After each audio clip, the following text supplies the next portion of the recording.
Apakah suara sudah?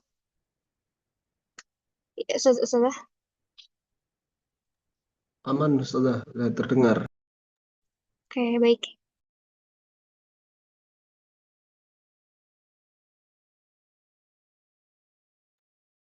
Ibu Yayat ada? Ada teh. Oh ya, dipersilakan Ibu mungkin dibuka dulu ya.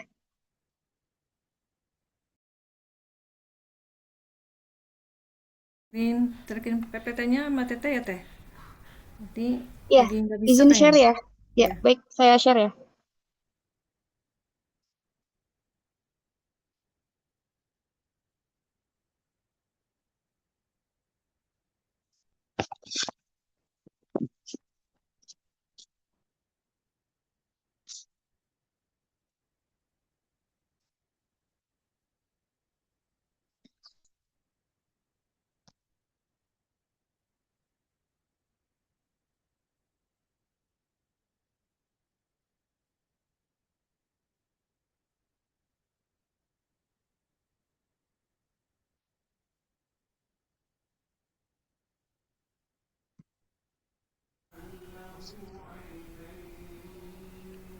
Ya, Udah, Bu. Assalamualaikum warahmatullahi wabarakatuh.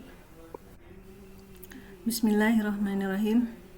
Allahumma sholli ala sayyidina Muhammad wa ala ali sayyidina Muhammad. Pada kesempatan ini saya bersama teman-teman akan mempresentasikan tentang metodologi tafsir tematik.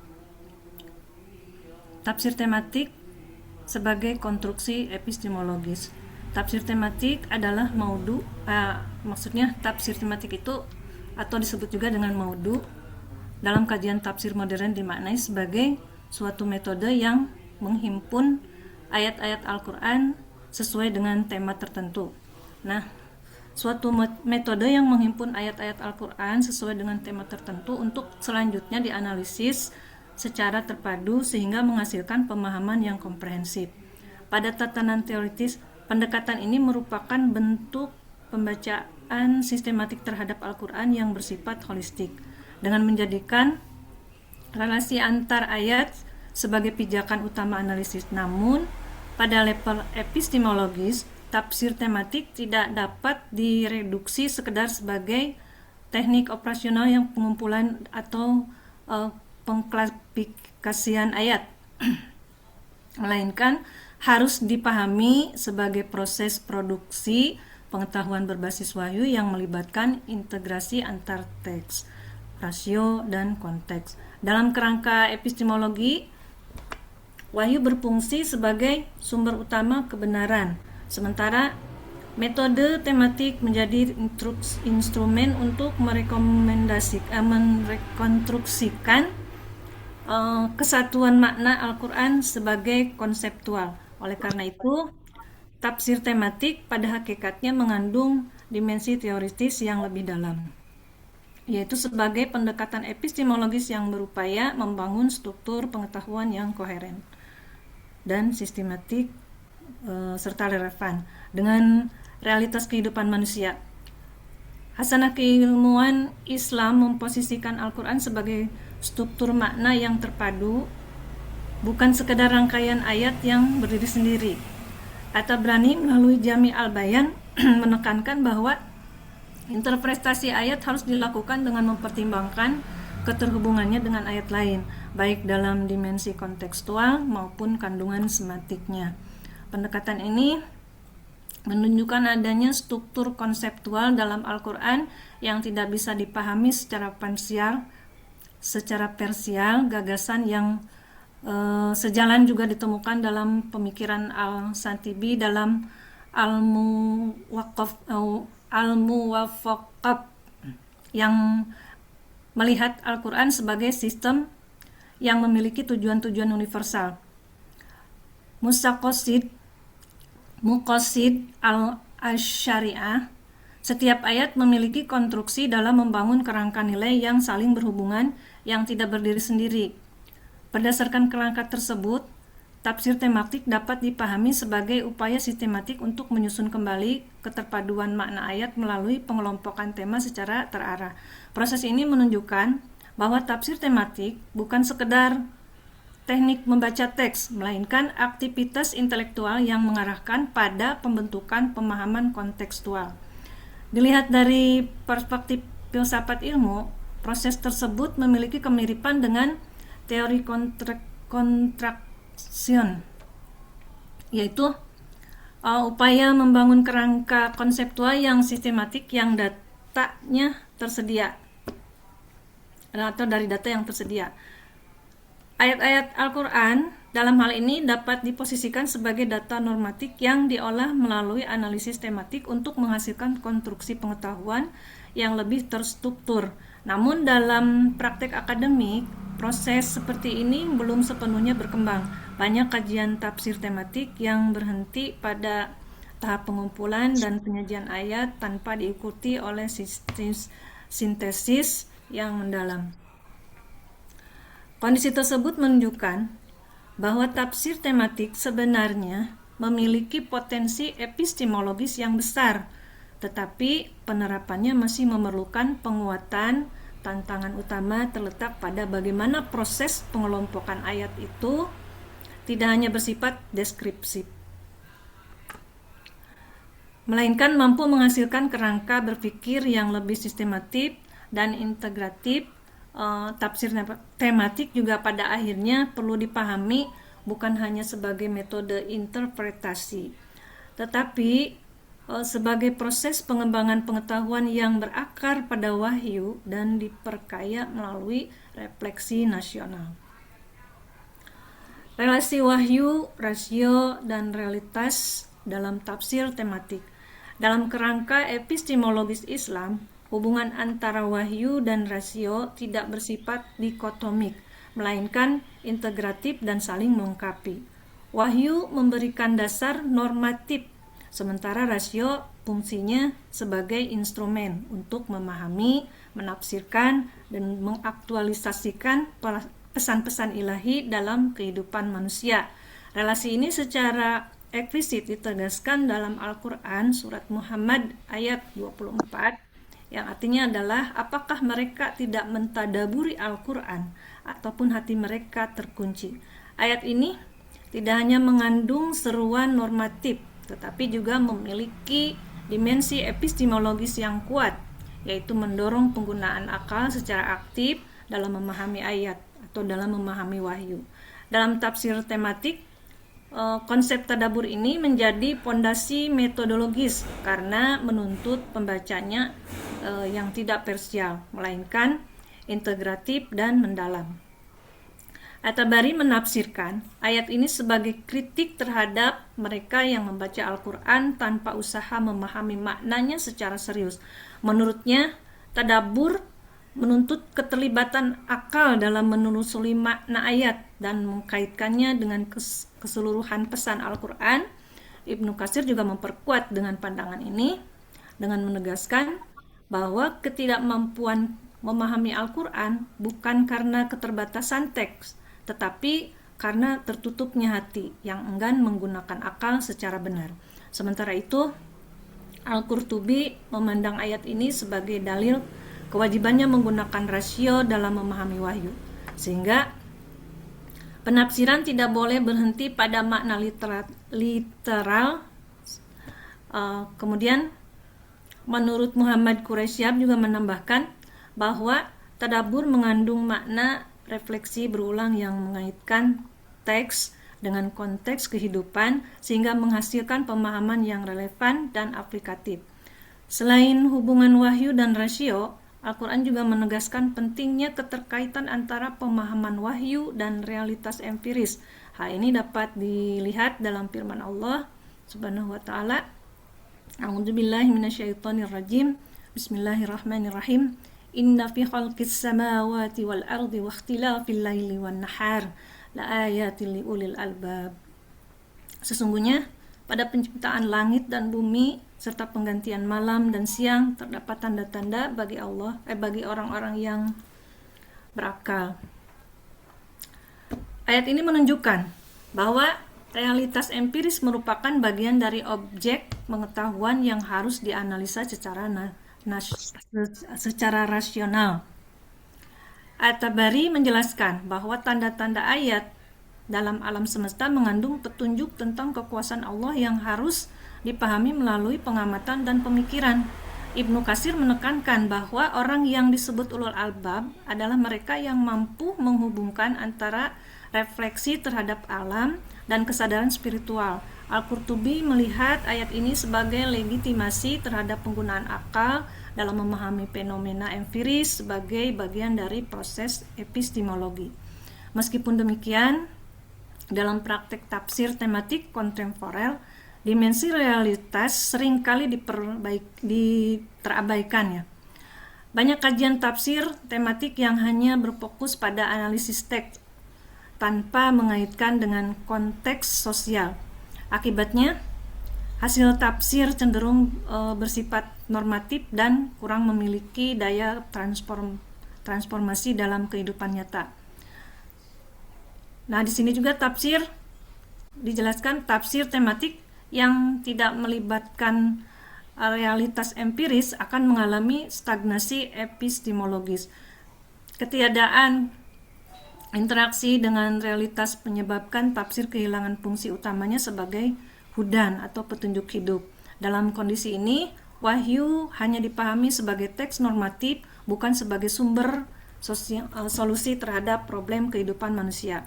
Oleh karena itu, integrasi antara wahyu, rasio, dan realitas menjadi persyaratan utama bagi pengembangan tafsir tematik yang tidak hanya valid secara akademis tetapi juga relevan secara sosial dan transformatif dalam menjawab tantangan zaman. Dilanjut sama Mbak Mawana ya? Saya dulu, Ibu. Oh ya, sama Mbak Yusi. Baik. Terima kasih banyak, Ibu Yayat. Dan mohon maaf teman-teman, tadi itu harusnya saya duluan ya, tapi nggak apa-apa. Ini saya dari apa yang telah disampaikan oleh Bu Yayat tadi, itu mungkin akan saya sampaikan dulu terkait pendahuluannya ya, atau prolognya dulu. Yang insya Allah akan kami bahas di sini mengenai metode penelitian tafsir, tapi sebelumnya saya akan menyampaikan dulu terkait metode yang sudah kita lihat sama-sama di layar. Mungkin ini ya, ada sedikit framework yang saya buat gitu. Jadi apa yang saya baca terkait metode ataupun corak mengenai tafsir ini, sebenarnya di para ulama itu kan ada perdebatan gitu ya. Ada yang bilang bil ma'tsur bir ra'yi itu masuknya ke corak gitu. Ada yang bilang itu ke metode. Dari apa yang telah saya baca dari bukunya Abdul Rauf, Profesor Dr. Abdul Rauf gitu ya.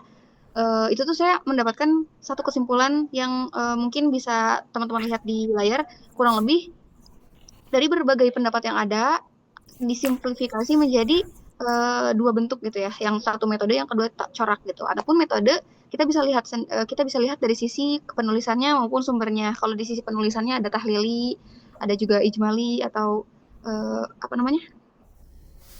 ijmal itu, kalau tahlil itu kan secara ini ya detail gitu. Kalau ijmal itu secara ringkasnya atau nggak universal gitu. Terus kemudian ada maudhu'i atau kita bisa katakan juga mungkin tematik gitu ya, per tema. Dan yang terakhir adalah muqarron atau perbandingan. Adapun kalau misalkan metode itu dilihat dari sisi sumbernya, ada yang bil ma'tsur, ada yang bil ra'yi. Bil ra'yi itu dengan pemikiran, kalau bil ma'tsur itu dengan sesuai dengan teks gitu ya. Adapun kalau corak tafsir ini ada banyak sekali coraknya gitu. Ada yang bercorak fikih, ada yang bercorak adabul ijtimai, ada yang bercorak ilmi, tafsir ilmi, ada yang bercorak falsafi atau lebih ke filsafat dan isyari dan lain-lain.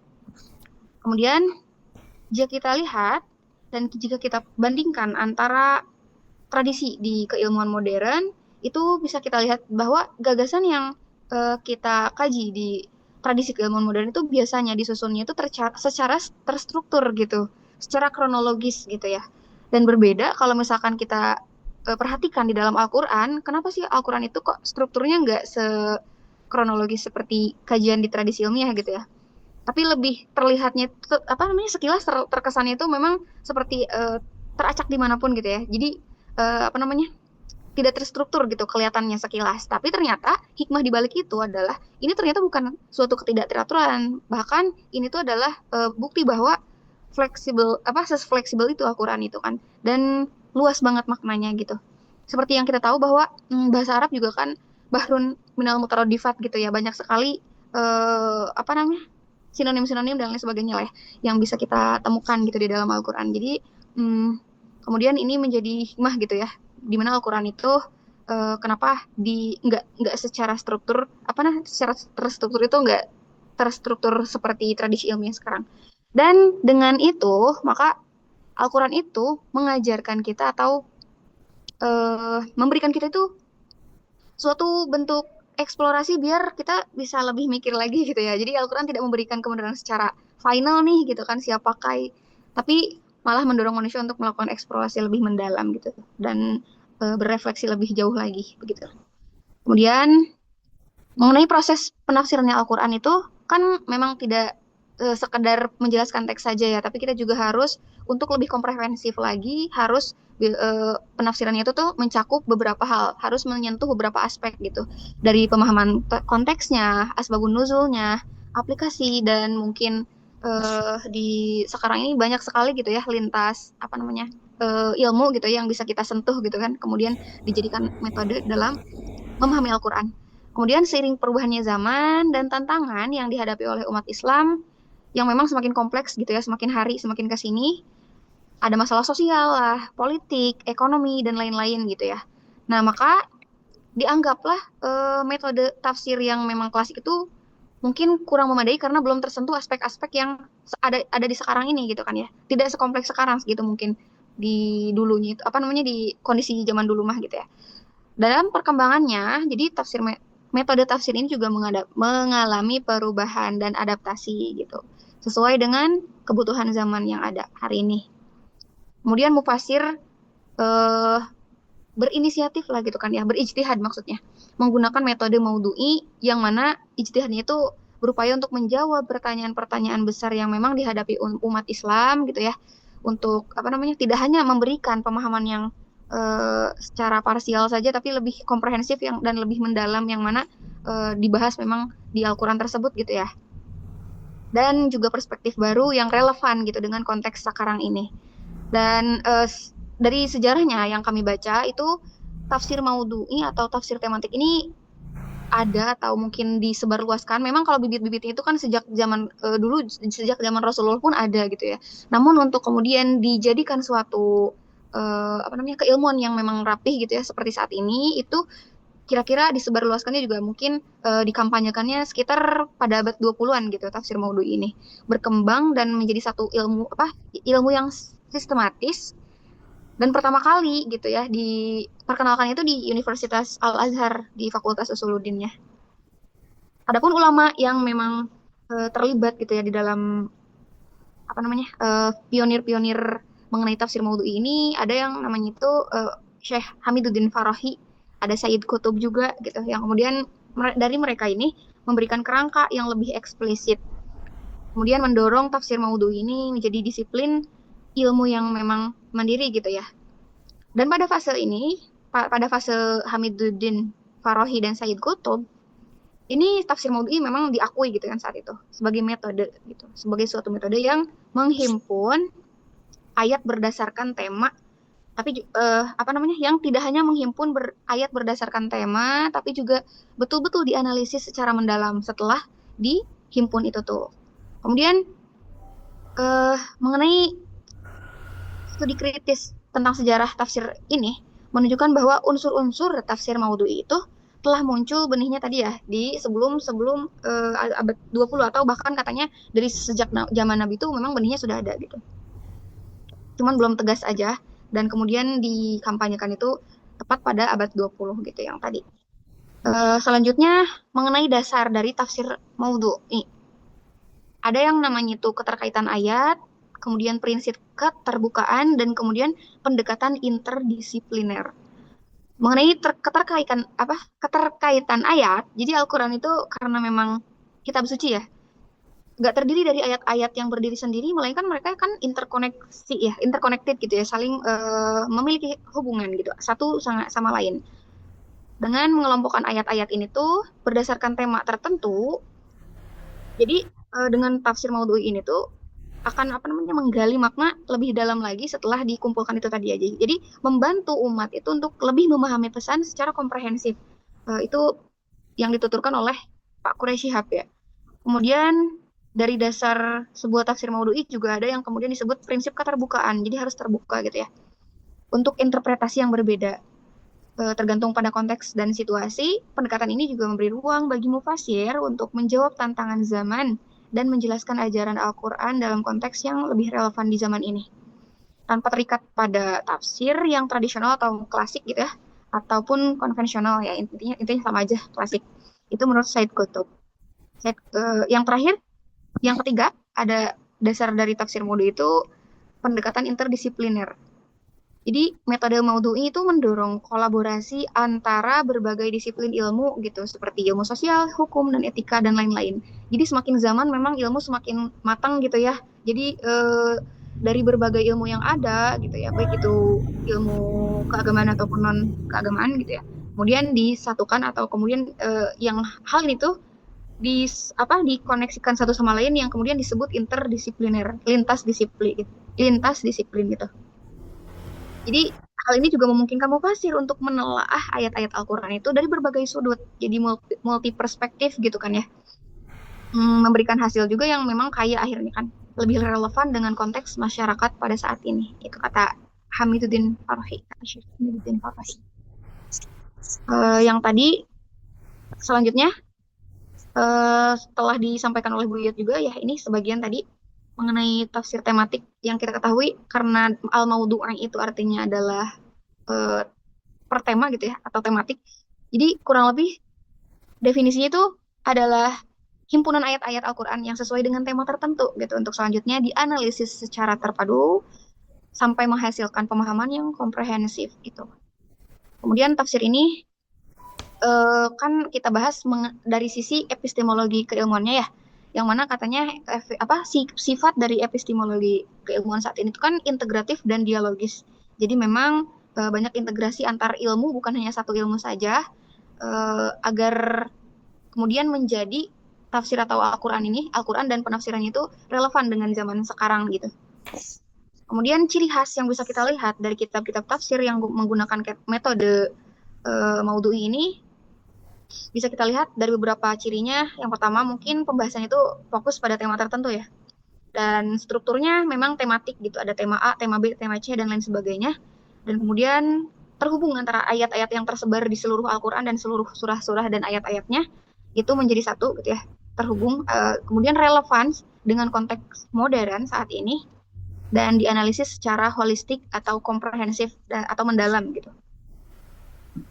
Mungkin itu untuk bagian saya. Selanjutnya disampaikan oleh Ustazah Mawana.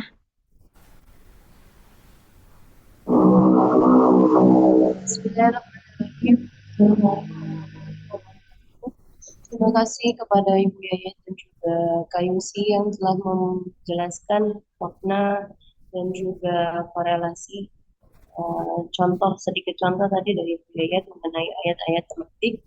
Selanjutnya saya akan membahas mengenai metode atau langkah penelitian tafsir tematik ini menurut Al-Qaradawi. Jadi kalau dilihat dari beberapa jurnal, beberapa buku yang dilihat adalah langkah penerapan metode tematik ini ternyata lebih banyak merujuk daripada ulama yang bernama Al-Qaradawi ini.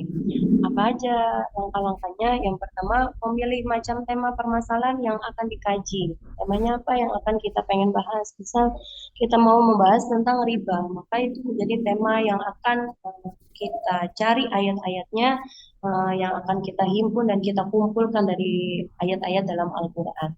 Yang kedua, mengumpulkan ayat-ayat yang berhubungan dengan tema yang akan dikaji tadi. Seperti tadi tentang ayat-ayat riba ya. Atau contohnya yang saya cari di sini adalah tentang khamar. Haramnya minum khamar ini kan sedikitnya ada 4 ayat dalam Al-Quran. Satu contoh nih, di Al-Quran ada surah Al-Baqarah ayat 219 yang membahas mengenai tentang haramnya khamar. Kemudian An-Nisa ayat 42, Maidah ayat 90 dan 91. Ini ketika ingin apa mencari satu ayat menggunakan tafsir tematik ini, kita cari temanya, kemudian kita kumpulkan ayat-ayat yang berhubungan dengan tema yang akan kita kaji. Yang ketiga, membangun sekuensial ayat-ayat yang relevan dengan kronologis turunnya beserta pemahaman mengenai aspek nuzulnya. Kemudian selanjutnya mencerna munasabah hubungan ayat-ayat berdasarkan surah masing-masing. Yang kelima, membangun rangka pembahasan yang lengkap atau outline-nya. Dan yang keenam, memenuhi pembahasan dengan hadis-hadis yang berhubungan. Jika ayat ini ada hubungan dengan hadis, maka bisa digabungkan. Dan yang terakhir, memeriksa ayat-ayat itu secara keseluruhan dengan cara mengumpulkan ayat-ayatnya yang memiliki pengertian serupa atau mengkompromikan antara yang am, yang khusus, yang mutlak, yang muqayyad, atau yang pada lahirnya bertentangan sehingga kesemuanya bertemu dalam satu muara tanpa perbedaan atau pemaksaan. Itulah langkah-langkah yang digunakan Al-Qarmawi untuk penelitian tafsir tematiknya. Bahkan beliau juga adalah salah satu ulama yang mempunyai karya tafsir maudhu'inya ya, yang mungkin teman-teman juga sudah tahu dengan judul kitabnya Al-Bidayah fi Tafsir Maudhu'i, itu karyanya Al-Qarmawi, karena beliau juga termasuk ulama yang konsentrasi di tafsir tematik. Tapi bukan hanya beliau, langkah-langkah yang digunakan ini juga digunakan atau dipakai oleh ulama-ulama di Indonesia. Salah satunya adalah Profesor Quraisyihab. Beliau juga dalam tafsir maudhu'inya ada karya yang populer yang beliau punya, yaitu Membumikan Al-Quran, yang mana beliau menginisiasikan model penafsiran maudhu'i, yang mana salah satu ayatnya yang beliau himpun adalah Surah An-Nisa ayat 135, itu membahas tentang tema-tema keadilan. Kemudian ada juga dari Hasbi As-Siddiqi, beliau juga termasuk ulama yang konsentrasi dalam metode tematik atau maudhu'i, seperti contohnya tentang keadilan sama di An-Nisa ayat 135. Lalu apakah problematika atau masalah atau kekurangan dalam penelitian tafsir tematik? Maka di sini kita akan jelaskan mengenai problem yang terjadi pada tafsir tematik itu tersendiri. Apa saja?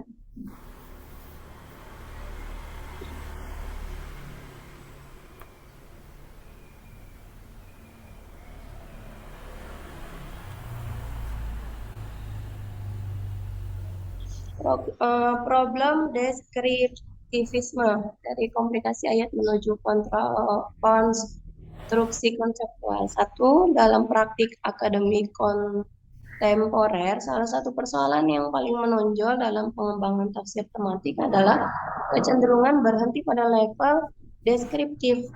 Maksudnya apa?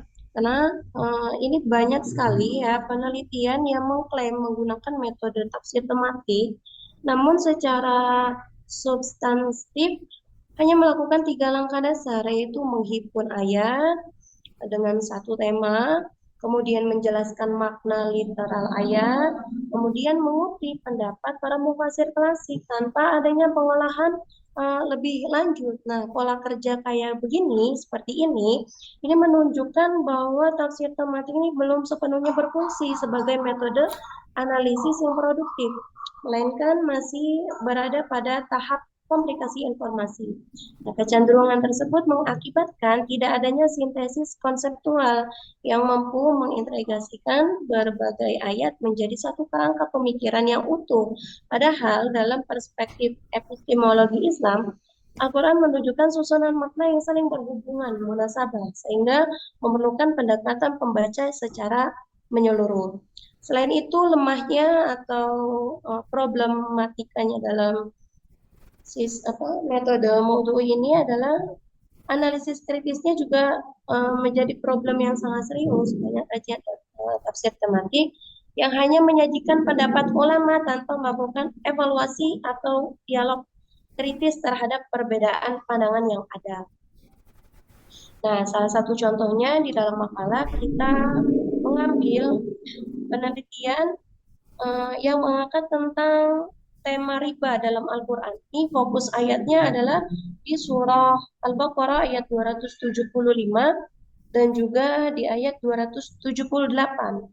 Nah, ayat-ayat yang menjelaskan tentang riba ini adalah sebagai larangan riba yang diperkuat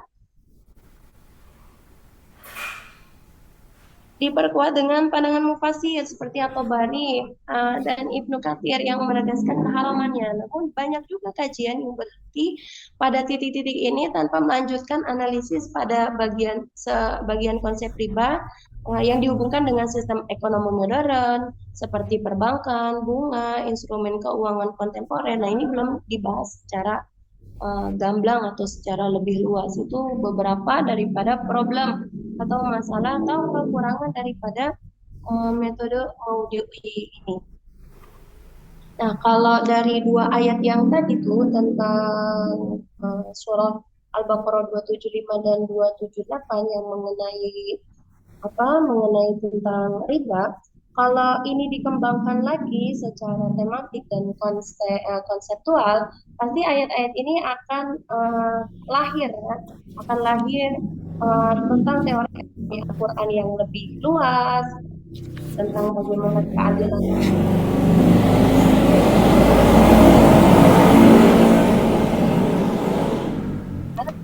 Ayat-ayat ini dikembangkan lebih luas lagi.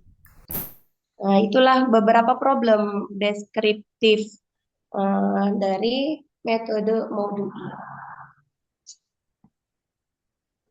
Mungkin itu saja yang bisa kami bertiga sampaikan. Selanjutnya nanti akan kita paparkan lagi di pembahasan dan juga diskusi bersama. Nah, ini contoh penelitian tafsir tematik ya teman-teman. Moderasi beragama, ada tanggung jawab sosial. Nah, salah satunya juga Bapak Nasaruddin Umar, profesor, beliau juga mempunyai satu judul buku yaitu tentang argumentasi kesetaraan gender perspektif Al-Quran. Itu juga termasuk dari kategori penelitian tafsir tematik. Sekian, nanti insya Allah kita akan bahas di diskusi selanjutnya. Kami kembalikan kepada moderator Ibu Yayat. Kami persilahkan. Ya, terima kasih Mbak Bawana dan Mbak Yusi. Alhamdulillah sudah selesai penjelasan tentang metodologi tafsir. Terima kasih kepada semuanya. Kemudian pada teman-teman, barangkali ada yang mau menambahkan, bertanya atau mengkoreksi, silahkan.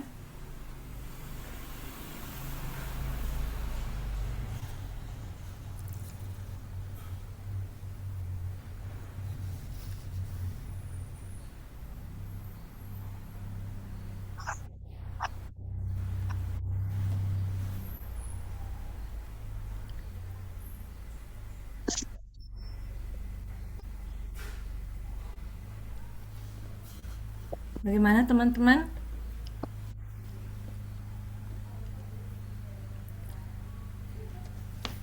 Ya, mungkin mulai dari saya mungkin. Ya, boleh, silakan Pak Ustadz. Bismillah. Ini tadi dijelaskan oleh Ustazah Muawanah ya, terakhir itu mengenai dulu nih. mengenai eh, problem tafsir tematik ya. Nah, jadi tadi yang saya tangkap itu banyak dari mufasir itu hanya 3 langkah saja. Seharusnya kan lebih lanjut. Nah, tapi masalahnya gini, bagaimana dia mau lanjut sedangkan keilmuan beliau itu terbatas gitu Ustazah. Misalnya ketika tafsir tematik itu kita membahas tentang tema kematian. Nah, tema kematian kan itu sakaratul maut, terus alam barzakh. Dia ingin lebih lanjut, misalnya kematian bagaimana dalam perspektif biologis. Nah itu kan nggak sanggup karena itu tidak ada bidang ilmunya yaitu kedokteran. Nah maksud saya apakah tadi yang tidak ditindaklanjut itu juga termasuk tafsir tematik atau ya memang harus bagaimana ya? Jelasin itu juga. Begitu gimana ya? Gitu saja. Eh, Tafsir tematik yang sempurna atau yang belum sempurna mungkin gitu ya? Apa bedanya gitu? Silakan kepada Teh Yusi untuk memberikan jawabannya. Bagaimana? Tadi pertanyaannya ini ya, lebih spesifik ke bagiannya Ustazah Muawanah, mungkin mau disampaikan dulu Oh iya, sambil iya saya benar. juga nanti sedikit menambahkan mungkin nanti. Barangkali Mbak Moana. Sedikit membahas, terima kasih kepada Ustadz Widura ya. Tadi memang di makalah kami juga mengatakan banyak kekurangan, bukan kekurangan, kesalahan dari tafsir tematik tersebut. Nah, kesalahan ini tuh saya mengutip dari bukunya Prof. Quraish Shihab. Kesalahan ini sering dilakukan sama seorang penulis gitu. Kenapa? Karena eh, penulis ini akan apa sih, kesalahannya itu sering mengantarkan kepada pemula penulis untuk mengelompokkan turunnya ayat atau kosakatanya atau munasabahnya dengan ayat yang sebelumnya, padahal kan nggak perlu dihidangkan. Jadi artinya apa? Jadi tafsir tematik itu kayak ada kan tafsir tahlili sama tafsir tematik. Nah, tahlil ini ibarat kata kayak prasmanan kita tinggal ambil. Nah, kalau untuk tafsir tematik ini kayak nasi kotak gitu kan. Nasi kotak kan udah ada makanan, minuman dan lain sebagainya. Nah, apa yang udah disajikan, nah itu harus kita terima. Nah, begitulah tentang tafsir tematik walaupun memang ada kekurangannya, maka harus bisa kita terima. Arti kita terima itu eh, tidak semua ayat harus kayak tadi kayak Ustadz Widura contohnya kan tadi Ustadz Widura contohnya apa tadi tentang Tentang ayat-ayat tentang kematian. kematian. Uh-uh.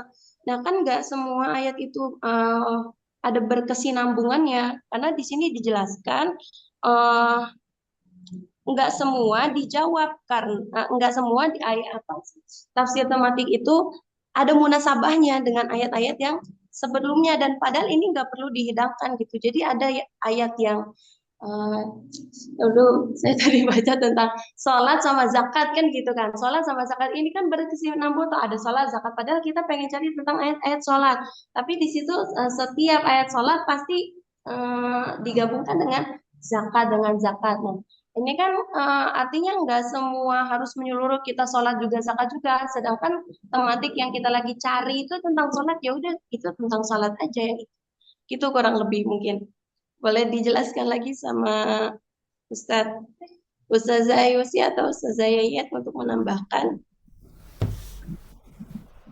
Ya, silakan Ustazah Yusi. Kalau dari saya mungkin sedikit karena tadi pertanyaannya apakah kalau misalkan gitu ya. Jadi ini mungkin lebih merujuk kepada bukan seorang mufasir ya, tapi mungkin kita sebagai seorang peneliti gitu kali ya. Ketika kita mau meneliti suatu keilmuan, suatu ayat secara tematik atau maudu'i ini ya. Kalau dari saya pribadi, mungkin Salah satu caranya ketika tadi mungkin Ustadz Widura itu membahas atau menyinggung perihal mungkin tadi itu kematian ya gitu ya. Sedangkan kita tidak punya atau tidak capable atau tidak fluent di dalam bidang biologi gitu ya. Nah, kalau saya pribadi di sini pernah membaca satu buku namanya itu Spiritual Science. Why Science Needs Spiritually to Make Sense of the World katanya. Intinya itu yang nuliskan Steve Taylor ya. Beliau itu menjelaskan satu intisari yang menurut saya ini luar biasa ya. Jadi katanya fitrah manusia itu kan kolaborasi. Jadi mungkin di sini yang bisa saya simpulkan, ketika kita menemukan atau kita mendapati diri kita ini mungkin punya keterbatasan, kita bisa kok kolaborasi dengan orang lain gitu. Dalam artian di sini mungkin kita bisa melihat seperti proyek-proyek di Kemenak atau apa ya, proyek-proyek yang kita ketemui apa namanya yang memang sudah produknya sudah terhasilkan gitu ya di Kemenak itu ada tafsir ilmi dan lain-lain itu juga kan kolaborasi antar semua atau berbagai pakar atau ahli gitu sih mungkin dari saya. Itu Ustadz Widura. Sekian. Ya, mungkin itu Ustadz Yudera, apakah sudah merasa puas atau masih ada yang ganjal? Atau dari yang lain mungkin ada yang mau menambahkan? Itu memang suatu keniscayaan gitu ya kalau kita itu mungkin merasa oh kita nggak fluent di bidang tersebut gitu jadi makanya kita perlu diadakan kemudian yang namanya itu kolaborasi gitu. Jadi Kemenak dulu kan sekarang tuh sudah berkolaborasi dengan berbagai ya, ada dengan BRIN, dengan apa gitu, dengan berbagai ahli lah ya gitu.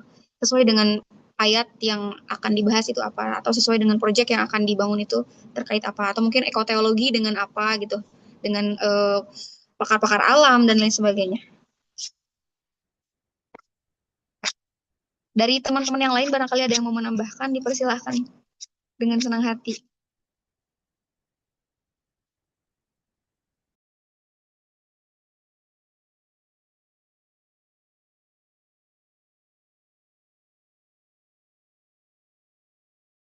Seperti tafsir tematik pun tidak hanya sebatas sumbernya itu dari yang berbau Islam-Islam ya. Jadi kita misalnya boleh dari jurnal-jurnal kedokteran ataupun kitab-kitab kedokteran begitu ya Ustazah. Iya, nah, Ridora, betul. Jadi karena memang di sini yang kita usung apa ya? Tadi itu kan memang lintas ya gitu, lintas sesuai dengan karakter epistemologi apa namanya? Keilmuan saat ini atau tradisi keilmuan saat ini kan juga sangat integratif gitu ya. Dari berbagai lintas fan ilmu gitu ya. Jadi mungkin itu tadi ya, sesuai dengan yang disampaikan Ustadz Udara, betul. Dari berbagai. Ya, kalau menambahkan ini, Mbak, kalau untuk tafsir maudhu atau eh, lebih ke tematik ini, yang sejauh yang saya juga pernah baca, itu yang pertama kan dia menentukan dulu tema tuh. Temanya ditentukan dulu kita membahas apa. Kemudian di situ kita juga yang kedua tahapannya adalah setelah ditentukan tema, kita mengumpulkan tuh ayat-ayat yang sesuai dengan tema kita, yang nyambung dengan tema kita. Setelah itu baru aja kita ngerangkai berdasarkan urutan ayat yang berdasarkan masa turun, maksudnya tuh asbab nujul, atau kalau di dalam ilmu ulumul Quran tuh nanti kita kepakai berarti di sini tentang tartib nujul, yaitu misalkan kita mau bahas apa tentang minuman, misalkan tadi yang seperti digambarkan tentang khamar misalkan. Ternyata khamar itu kan ada tahapan-tahapannya ya. Turun itu ke apa perintah larangannya itu kan nggak langsung dilarang gitu. Tapi konteks awalnya ayat turun itu justru Allah tuh apa namanya kayak memberi apa yang namanya komentaran gitu ya, kayak ngasih komentaran dulu. Jadi tuh minuman tuh karena pada saat itu jadi kebiasaan orang-orang Quraisy Arab ya gitu, jadi mengatakan bahwa itu minuman itu ada positif dan negatifnya gitu kan, hanya menyadarkan dengan seperti itu. Kemudian turun lagi tuh yang kedua. Nah, ketika turun yang kedua itu baru tuh kita diajak berpikir gitu. Allah tuh ngajak berpikir dengan ayat surat Al-Baqarahnya itu tentang bertanya tentang khamar. Jadi bahwa di dalam khamar itu antara kebaikan dengan keburukannya itu banyak keburukannya atau lebih banyak bahayanya gitu. Baru aja turun ayat yang ketiga tentang bahwa jangan mendekati sholat gitu kalau kita dalam keadaan mabuk, kan seperti itu ya.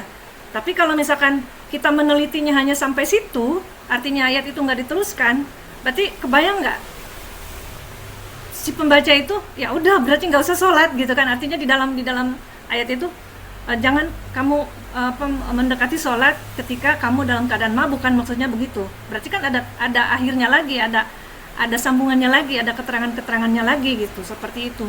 Jadi kalau misalkan kita mau membahas tentang tafsir maudhu gitu ya, maksudnya tuh tentang tematik, itu harus dirunut dulu gitu. Ini sepemahaman saya gitu ya, yang pernah saya baca. Nah barulah pas datang tafsir yang wahyu yang selanjutnya, baru di situ Allah melarang gitu, bahwa judi, khamar dan yang lain-lainnya itu yang disebutkan itu adalah pekerjaan setan gitu, seperti itu. Jadi intinya kalau menurut saya, kalau untuk tematik yang sifatnya tafsir berdasarkan tafsir ayat, otomatis berarti harus mengumpulkan ayat dulu gitu. Seperti itu mungkin. Ya, terima kasih.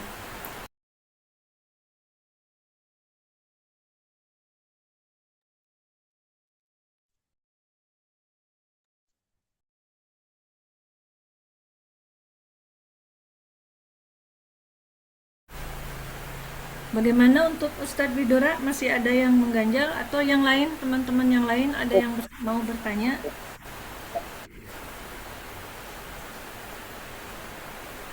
Atau menambahkan dari penjelasan-penjelasan yang masih kurang?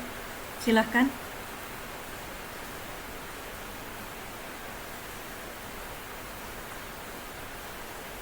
Kang Rizky ada?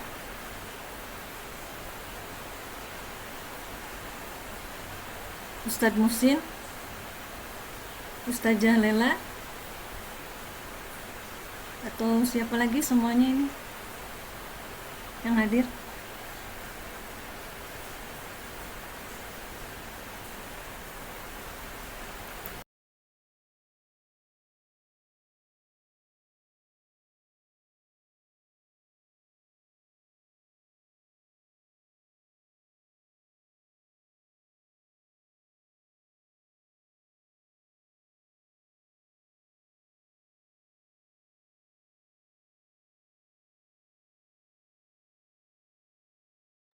Bagaimana Ustadz-Ustadzah sekalian?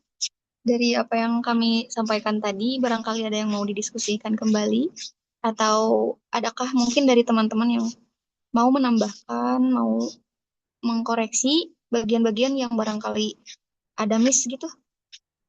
Dipersilahkan.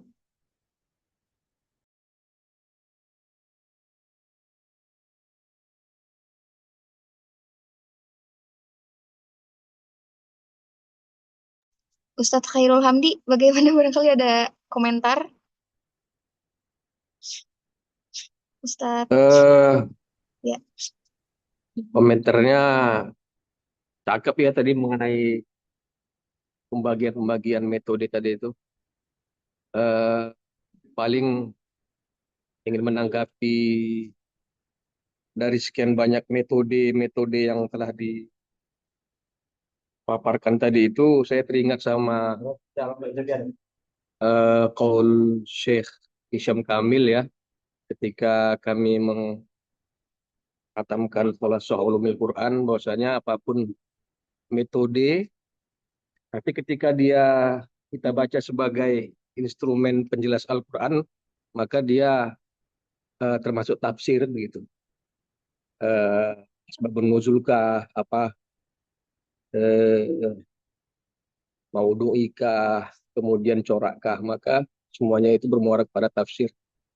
Eh, Kebesaran dan kemegahan hati saya ketika memahami perkataan itu, eh, luar biasa, ternyata begitu besarnya ilmu Quran itu begitu ya. Eh, dari sisi metodologi, maka dia dapat dibagi-bagi, diparsialkan begitu. Tapi dalam kacamata tafsir, maka semuanya itu adalah tafsir Quran dan upaya para scholarship atau para ulama dalam rangka memahami Al-Quran dan membumikan Al-Quran dan menghidupkan Al-Quran. Mungkin itu saja. Terima kasih.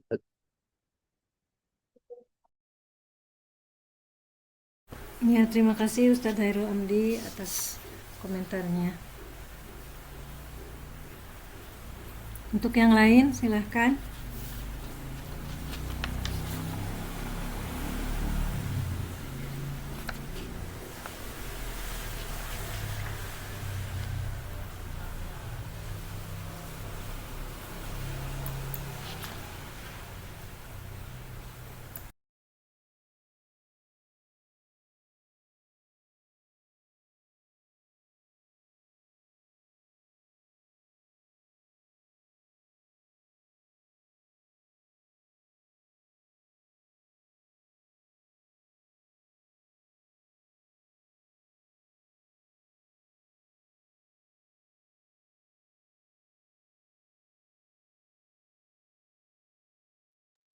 Barangkali dari teman-teman ada yang mau menambahkan atau mau didiskusikan mengenai tafsir tematik ini, atau mungkin teman-teman ada yang sedang menyusun proposal tesisnya mengenai tafsir maudhu'i, bisa kita diskusikan.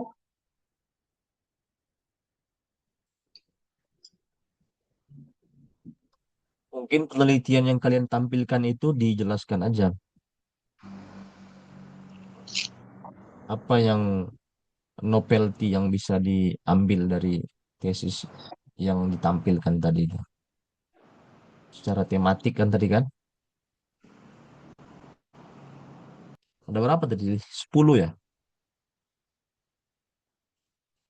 Atau jangan-jangan sudah belum dibaca?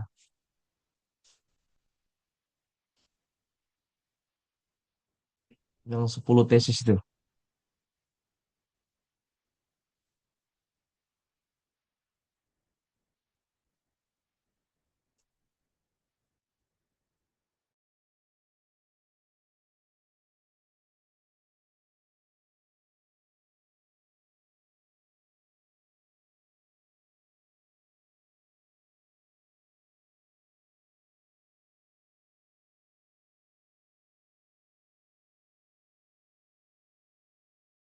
Mengenai tadi ini ya dokter ya, contoh-contoh dari penelitian tafsir tematik ya, yang kami tampilkan dari website Kemenag itu. Iya, itu sudah dilihat apanya novelty-nya, metodologinya sudah dilihat. Belum keseluruhan kami lihat satu-satu dokter, jadi baru Hmm. parsial saja kemarin, belum sempat. Itu diambil dari website Kemenak. Iya betul dokter, Bagaimana Anda yakin bahwasanya itu ada penelitian tematik? karena memang isinya tematis dokter, dari sisi sistematika mungkin, sistematika yang ada di dalamnya itu. Udah dibaca? Eh, di daftar isinya dokter, Udah saya dilihat melihat, daftar isinya sudah dilihat. udah dilihat dokter. Metodologinya Metodologinya belum sampai situ dokter,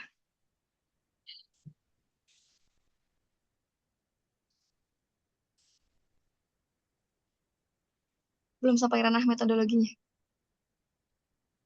biasanya di metodologi itu disebutkan tuh pendekatan ini menggunakan pendekatan eh, tematik. Tapi kalau dari sisi apa namanya, covernya sendiri di sini memang tertulis tafsir al-maudhu'i begitu dokter. Jadi Semua apa tadi? Semua sampul di buku itu disebut maudhui. betul dokter, Ya, sebentar saya ada share. disebut maudhui. Ada dokter.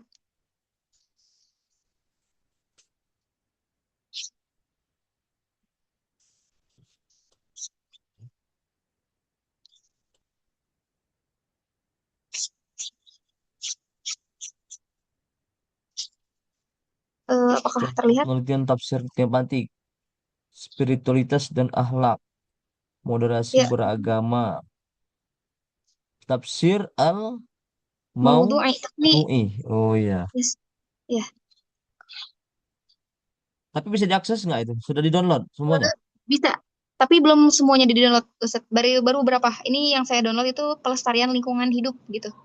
Saya melihat di daftar isinya itu kan sangat tematis sekali ya strukturnya gitu. Yang pertama membahas tentang eksistensi gunung, asal usul gunung. Jadi dari sisi apa namanya komprehensifnya mungkin di sini sudah terlihat ya dari per subjudulnya gitu. Membahas lebih dalam terkait gunung selain memang ayat-ayatnya. Fungsi gunung, macam-macam gunung, dan dari berbagai perspektif. Kemudian ada tentang eksistensi laut, eksistensi air, eksistensi awan dan angin, eksistensi tumbuhan, pepohonan, binatang, lingkungan, dan lain-lain. Seperti itu, dokter. Dan terakhir mungkin Oke. tentang kerusakan lingkungan gitu. Dan terminologi di Al-Quran mengenai hal-hal yang terkait. Apa yang unik misal dari gunung yang ingin disampaikan dalam penelitiannya apa? Gunung misalnya.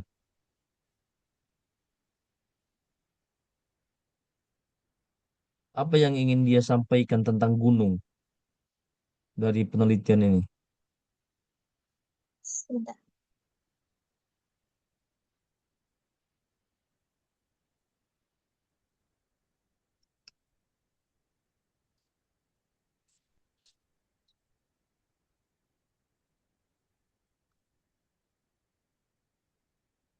Tentang eksistensinya ya, dokter, yang Tadi di judulnya sini apa tadi dibahas yang itu. yang Anda baca tadi judulnya yang mana? Yang mana? Yang, yang Apa tadi judulnya? Pembangunan pel- apa? pelestarian lingkungan hidup. Pelestarian lingkungan hidup. Pelestarian lingkungan hidup. Nah, Ya, di sini diceritakan tentang gunung gitu, air, betul. Laut, hutan. awan, betul. Nah, Kerusakan ekosistem. apa novelty-nya itu aja lah dulu. Novelty dalam pelestarian lingkungan hidup ini apa? Yang setelah Anda baca, maka ditemukan apa? Yang ingin disampaikan penulis, peneliti. Novelty-nya apa? Yang Anda pahami.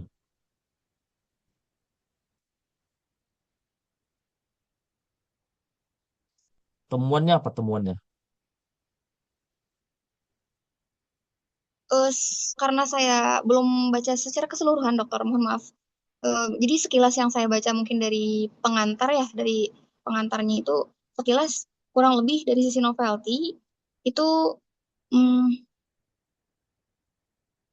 berbicara tentang hal-hal yang terkait itu tadi ya, terminologi-terminologi alam di Al-Quran yang memang jarang dibahas oleh berbagai apa namanya akademisi mungkin secara Kalau mau melihat temuan dari penelitian, bukan di eh pengantarnya, tapi oh lihat iya. langsung di abstrak itu. Jadi Anda kalau misalnya mau melihat penelitian ini bicara tentang apa yang ingin ditemukan, yang telah Hmm, ditemukan itu apa di dalam penelitian ini. Anda baca abstraknya. Karena dalam abstrak itu pasti pasti ada di situ dia tampilkan kan novelty itu, bukan di kata pengantar. Kalau di kata pengantar itu banyak perkataan apanya itu tema-tema apa namanya ucapan terima kasih kan. ya Terima betul. kasih kepada orang tua, terima kasih kepada dosen, terima kasih kepada pembimbing itu kalau pengantar itu. Jadi bukan di situ dibaca. Kalau mau melihat penelitian itu dibaca di abstraknya itu. Abstrak itu sudah Hmm, menggambarkan. Oh ini toh yang ingin dia ungkapkan itu ini loh novelty-nya di situ. Biasanya di paragraf pertama tuh udah ketahuan penelitian ini membuktikan bahwasanya bla bla bla bla bla bla bla. Anda baik, belum dokter. baca itunya? Yang saya lihat di sini karena memang saya belum tahu ya ini apakah sistematika penulisannya sesuai dengan eh, yang tadi dokter sampaikan atau tidak. Kalau kalau yang saya lihat itu abstrak di sini tidak ada, dokter. Jadi hanya sekedar awal-awal mungkin adanya hanya itu ya kata pengantar, kemudian ada pendahuluan mungkin langsung ke pembahasan begitu, dokter. Tidak ada abstraknya. Tidak ada Atau di kesimpulannya, Anda baca kesimpulannya. kesimpulan Kes- keseluruhan sih tidak ada ya, dokter. Adanya epilog di bagian-bagian per subjudul begitu. Dari sekian banyak judul ada Hah? penutup sih, dokter. dari sekian banyak judul yang ada, yang tadi ada subjudul tentang gunung, laut, dan lain-lain, itu per akhir dari apa namanya pembahasan gunung, terus di akhir pembahasan laut itu ada, tapi tidak secara keseluruhan menggambarkan tulisan ini, terus kemudian ada kesimpulan itu nggak ada. Terakhir langsung daftar kepustakaan dan indeks sih. Jadi misalnya setiap setiap bab itu ada kesimpulan gitu. Bab Di 2 sini ada saya lihat ada kesimpulan, bab penutup. 3 ada kesimpulan gitu. Iya, penutup di penutup. Kok baru tahu saya ini penelitian aneh nih berarti ini. Apa Oh ya, yang sudah atau saya share screen dokter ya.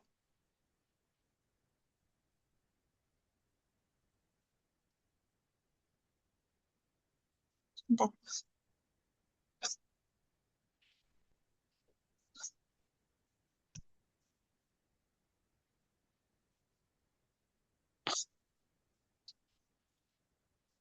kalau misalnya per subtema dia ada kesimpulannya,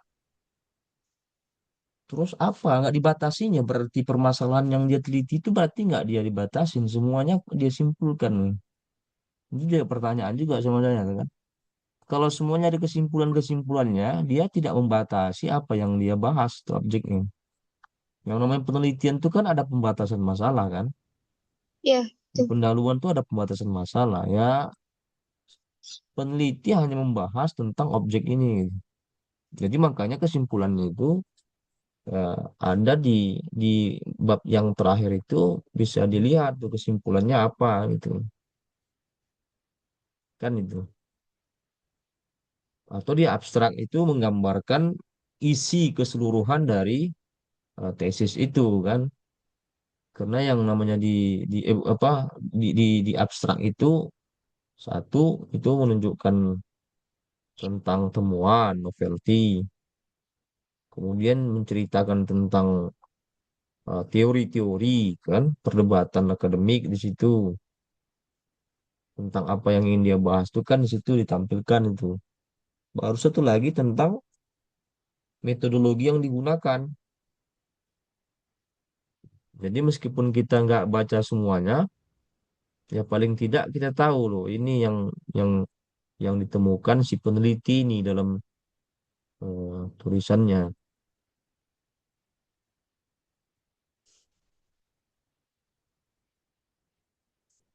Ya silakanlah didiskusikan. Kenapa kok banyak yang off cam? Apa? Kenapa?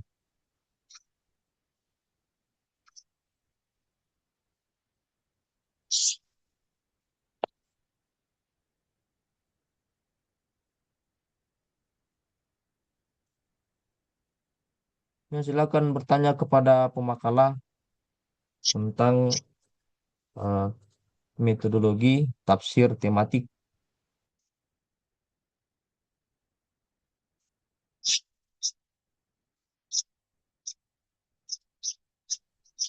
Maaf saya izin bertanya.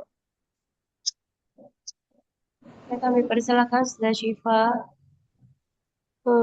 Kan kalau saya baca di apa tuh makalah ya, kan di situ dibilang ada hubungan antara wahyu sama rasio. Rasio itu kan akal ya. Nah, apa tuh ini yang mana akal itu berfungsi sebagai instrumen untuk memahami, terus menafsirkan suatu ayat dan lain sebagainya.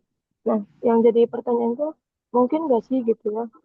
Apakah mungkin apa tuh munculnya kesalahan atau penyimpangan dalam menafsirkan suatu ayat atau terus gimana gitu kita taunya bahwasanya ayat yang kita tafsirkan itu sesuai yang sama yang Allah mau gitu kan, apalagi tadi kalau nggak salah dengar gitu pas Ustadz Widura tanya itu kita tuh boleh ngambil dari yang selain dari keislaman kayak misal dari ilmu kedokteran terus lain sebagainya gitu. Nah itu gimana? Baik, kami persilakan Ustazah Yayet mengenai relasi wahyu rasio dan realitas dalam tafsir tematik untuk menjawab pertanyaan dari Ustazah Syifa. Ya baik, insya Allah. Ustazah Sifa, sepanjang yang saya tahu tentang tadi jika apa namanya pembahasannya memadukan antara dengan ilmu kedokteran misalkan gitu ya, yang ilmu umum gitu. Itu bukan?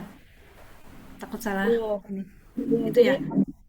iya. Apakah Soalnya ini nanti pas punten Teh Sipa suaranya kurang kurang kenceng dari sini nggak kedengeran. oh iya. Jadi ketika kita menafsirkan, gitu kan, apalagi kan akal itu salah satu instrumen atau alat yang paling penting gitu kan dalam penafsiran. Terus apakah kemungkinan ketika kita menafsirkan suatu ayat tersebut akan munculnya kesalahan atau bahkan penyimpangan gitu? Terus gimana kita taunya kalau ayat yang kita tafsirin itu sesuai sama yang Allah mau misal? Soalnya tadi kan boleh katanya kita mengambil dari selain keislaman kayak kedokteran, terus apalagi ya tadi? Ini yang selain keislaman gitu. Oh iya. Kalau misalkan tadi jawaban Bu Awana ya, Ustazah Bu Awana yang bilang boleh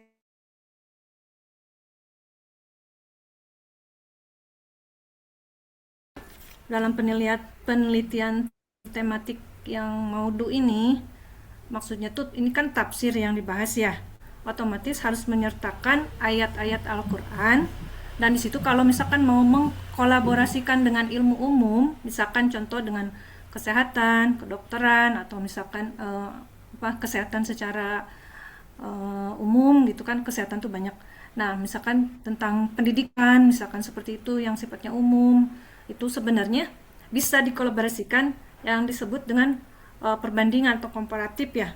Nah, itu justru di situ dikumpulkan dulu. Yang pertama itu adalah tahapannya itu mengumpulkan dulu tentang ayat-ayat apa, contoh misalkan gini ya, contohnya misal ini kan sedang mau membahas tentang perpaduan antara pengobatan tradisional misalkan dengan berdasarkan atau tanaman obat dengan berdasarkan dari eh, ayat Al-Quran misalkan seperti itu ya. Ini saya mencontohkan karena emang kebetulan saya sedang menggarap ini, jadi mudah-mudahan ini benar gitu jawabannya.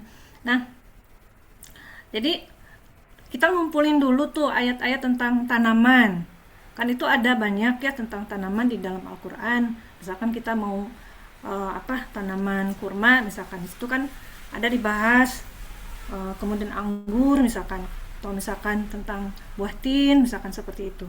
Nah, dari situ setelah kita kumpulkan data tentang ayat, baru kita eh, merangkai berdasarkan dasar urutan. Misalkan kita mau ngebandingkan dengan apa, misalkan contoh kalau yang punya saya sedang berusaha untuk membandingkan pendapat tentang ayat Al-Quran tentang kurma itu misalkan dari Ibnu Katsir misalkan, berdasarkan Ibnu Katsir misalkan pendapatnya begini bla bla bla bla misalkan gitu. Kemudian kita bandingkan lagi dengan tafsir ilmi, karena di dalam tafsir Ibnu Katsir kan tidak dijelaskan tentang ranah kandungannya misalkan secara kesehatan gitu. Nah, adanya di tafsir ilmi.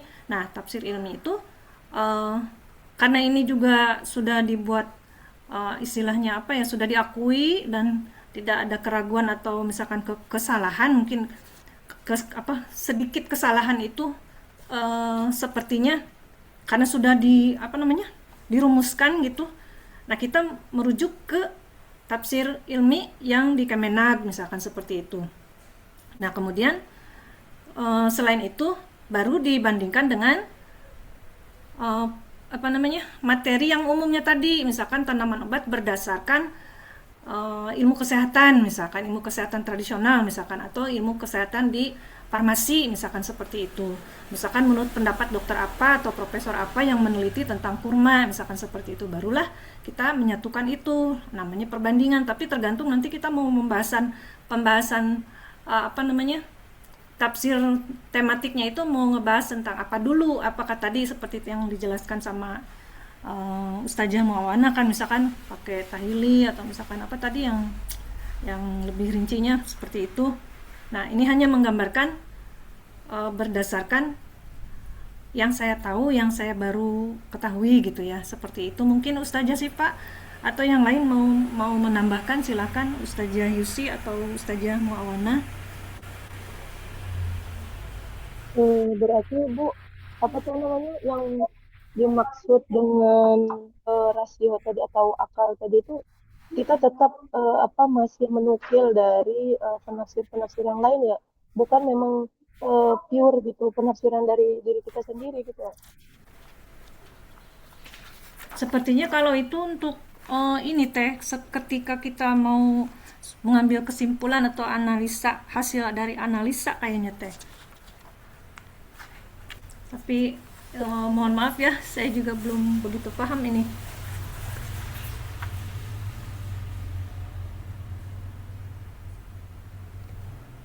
Mbak Yusi mungkin bisa menambahkan.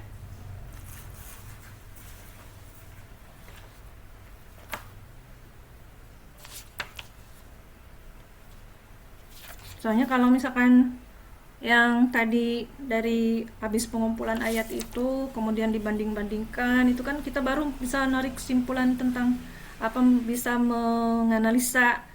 Dari analisa itu barulah kita bisa eh, susun pembatasan suatu kerangka gitu. Jadi baru bikin kerangka gitu, seperti itu baru yang saya tahu ya. Mudah-mudahan ini bisa bermanfaat, soalnya ya saya juga sempat bingung juga sih waktu nyusun, tapi setelah belajar baca tentang metodologinya, kemudian apa yang mau kita bahas, terus akar masalahnya mau apa, rumusan masalahnya apa gitu, seperti itu yang membandingkan tentang ilmu umum yang disatukan dengan berdasarkan ayat-ayat Al-Quran gitu, seperti itu mungkin tes Pak. Tapi kalau untuk rasionya tadi mungkin lebih ke pemahaman setelah kita analisa semua teh. um, Kalau misalkan ayat kayaknya udah nggak bisa dibilang untuk masuk rasio-rasio seperti itu. Kalau secara pemahaman pribadi, kayaknya kalau untuk ayat nggak ada yang harus masuk akal atau tidak, karena itu adalah firman yang udah menjadi ketetapan ya. Tapi mungkin di situ lebih merujuk kepada misalkan ada hadis Quran, ada hadisnya gitu, atau ada keterangan-keterangan yang menguatkan tentang itu gitu. Mungkin seperti itu teh. Iya Bu, makasih ya Bu. Izin menambahkan sedikit mungkin ya. Tadi pertanyaan Teh Syifa, korelasi antara rasio dengan wahyu gimana gitu ya. Sedangkan tadi dibahas bahwa itu kan sifatnya nggak dikotomik ya, bahkan saling terintegrasi gitu, sangat integratif gitu ya. Kalau dari pemahaman saya pribadi mungkin melihatnya, kenapa kemudian rasio dan wahyu atau wahyu dengan rasio itu tidak dikatakan dikotomi? Saya cukup setuju dengan ini. Jadi mungkin lebih ke arah wahyu itu kan memang mutlak gitu ya kebenarannya. Adapun maksudnya mungkin wahyu di sini adalah Al-Quran kan ya. Al-Quran itu kan kebenarannya mutlak. Adapun penafsiran mengenai Al-Quran tersebut itu kan memang seiring berjalannya waktu itu adaptif dan memang apa ya, berkembang, selalu berkembang gitu kan. Jadi kenapa di sini sifatnya tidak dikotomi? Karena memang apa ya? Mungkin sekilas terlihat kayak beda gitu. Tapi kalau saya pribadi melihatnya gimana ya, maksudnya tidak dikotomik itu memang nggak bisa dipisahkan juga gitu ya, bahwa rasio kita itu ya sejatinya mengikuti apa yang sudah benar gitu, atau wahyu itu sendiri gitu ya. Adapun mungkin tadi yang saya ingin tambahkan itu dari sisi bagaimana seorang peneliti atau mungkin seorang mufasir yang menggunakan metode ini, kemudian apakah mereka terbebas dari bias gitu ya, bias penafsirnya itu sendiri gitu ya. Sedangkan seorang penafsir juga mungkin punya, setiap mufasir atau setiap peneliti itu punya latar belakang yang berbeda, keilmuannya juga yang berbeda dan lain sebagainya. Kalau menurut saya pribadi, bias dari diri penafsirnya itu sendiri mungkin akan selalu ada gitu kan ya.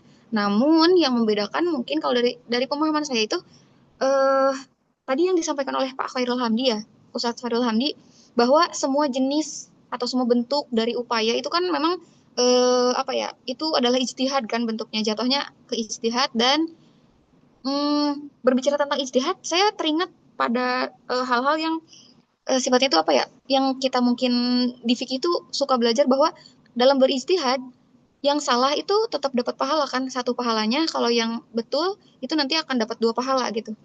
Dan yang saya pernah temukan juga mungkin mengenai peneliti gitu ya. Kalau misalkan peneliti itu salah, itu dibolehkan, atau dalam artian maksudnya tuh, makanya kenapa di dalam tradisi keilmuan itu kan memang terbuka ya untuk dikritik. Dimana memang kalau memang ternyata salah atau mungkin ada kekeliruan, ada miss dan lain sebagainya, itu terbuka untuk kemudian ada komentar gitu dan lain sebagainya. Jadi seorang peneliti itu dibolehkan atau dipersilakan kalau memang bukan dipersilakan apa bahasanya itu apa ya? Intinya seorang peneliti itu boleh kok salah gitu. Yang nggak boleh itu bohong. Jadi yang bohongin yang nggak boleh sih gitu. Jadi kalau untuk kesalahan dan lain sebagainya itu mungkin ya setiap manusia ada bias, setiap manusia ada miss-nya mungkin barangkali gitu ya. Jadi yang nggak boleh itu bohong. Jadi adapun yang kesalahan-kesalahan tadi, makanya kenapa di dalam ilmu apa di dalam keilmuan itu diperbolehkan untuk saling mengkritik, terbuka untuk kritik yang konservatif, yaitu untuk membuka jalan-jalan itu tadi, membenarkan atau meluruskan hal-hal yang mungkin salah itu tadi sih mungkin. Syifa, itu dari saya sedikit. Mungkin tadi Bu Muamanah, Ustazah Muamanah mau menambahkan atau tidak ya? Ya, sebenarnya sudah cukup tadi dijelaskan sama Ustazah Yusi ya, bahwa eh, di dalam satu bukunya Profesor Quraish Shihab, beliau mengatakan pakar-pakar dalam metode tematik juga menyarankan agar semua mufasir tematik ini pandai-pandai memilih tema gitu yang hendak memprioritaskan permasalahan atau persoalan yang menyentuh masyarakat dan dirasakan secara langsung kebutuhannya oleh mereka. Karena tafsir tematik ini sebenarnya memudahkan mereka orang-orang yang mohon maaf mungkin masih dalam kategori awam atau masih dalam kategori pemula untuk mengetahui ayat-ayat dalam Al-Quran, justru hadirnya tafsir tematik ini memudahkan mereka untuk memahami. Contoh ayat seperti ayat-ayat sodako. Sekarang banyak fenomena di media sosial, orang-orang itu sodako, mohon maaf, dibikin konten, kemudian di-share. Nah, itu kan banyak sekali permasalahan dan persoalan ya, satu dalam uh, yang melihatnya bisa aja sebagai suatu hal yang disebut dengan ria, pamer dan lain sebagainya, atau yang membuat konten tersebut sodakoh dibikin konten dengan motivasi misalnya untuk memotivasi orang-orang biar sodakoh lagi. Lalu bagaimana kalau kita tarik dengan tafsir tematik ini agar makna sodako yang dikeluarkan dalam Al-Quran itu memang menyentuh kepada hal masyarakat, bukan hanya untuk mengetahui secara sempit makna si sodako itu. Maka hadirnya tafsir tematik ini sebenarnya memberikan kemudahan kepada kita sebagai peneliti atau penulis, mungkin teman-teman juga ada yang sedang menyusun proposal tesis juga untuk mengumpulkan ayat-ayat tafsir tematik. Seperti tadi kayak Ustazah Yayat, beliau mengumpulkan ayat-ayat tentang tanaman-tanaman yang mungkin kita juga belum lebih lebar mengetahui apa saja yang dibahas dari Al-Quran mengenai tanaman-tanaman tersebut. Nah, para peneliti ini akan mencari salah satunya bisa menggunakan kitab Mu'jam kitab Mu'jam Mufarrad itu kan ada yang dalam satu kitab itu untuk mengetahui makna menggunakan asal katanya dari fi'il madi. Makanya di fihristnya atau di kata di daftar isinya kan ada huruf alif, huruf ba, huruf ta dan lain sebagainya. Itu memudahkan sebenarnya kita untuk menemukan ayat-ayat yang mempunyai tema atau mempunyai makna yang sama dalam Al-Quran tersebut. Begitu tambahannya, Ustazah. Boleh diberikan masukan dari Ustaz dan Ustazah lainnya mengenai ayat-ayat tematik ini. Tadi juga ada pertanyaan dari Ustaz Widura, kayaknya semua tesis kita tematik semua ya? Seperti itu ya Ustaz Widura? Iya Ustazah. Ya itu tergantung pribadi masing-masing, ini mau pakai tematik atau enggak. Ya kemarin sempat konsul juga ke beberapa dosen juga, beliau memberikan saran. Saya juga lagi menjalani satu judul, alhamdulillah insya Allah minggu depan melaksanakan kompre lisan. Ini juga termasuk tematik ini kajian yang insya Allah akan saya bahas untuk tesis ke depannya. Dan mungkin teman-teman yang lain seperti Ustazah Yayat juga termasuk tafsir tematik ya Ustazah Yayat ya. Karena mengumpulkan ayat-ayat tentang apa tanaman-tanaman obat. Iya teh, soalnya emang baru itu yang saya paham. Terus menarik lah gitu. Kalau menurut saya ada daya tarik.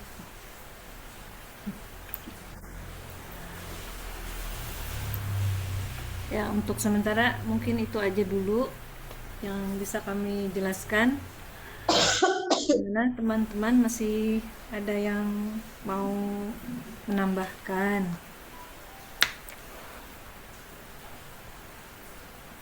Ustadz Widura juga kayaknya tematik ya. Iya. Jadi tentang kematian, Ustadz. Kematian di Lanjut. berbagai agama. Masya Allah. Kematian ada batasnya ya. Ada yang nggak bisa diteliti. Berarti ini bakal lintas agama berarti dok? Dok. Ustadz Widura lintas agama gitu nanti penelitiannya antum.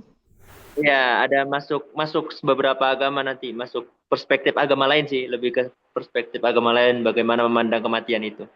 Kayak reinkarnasi gitu Tapi ya. sejauh ini sudah mengumpulkan ayat-ayat tersebut Ustadz Widura. Insya Allah sudah. Oke, keren. Masih dalam gojolokan lah, gitu.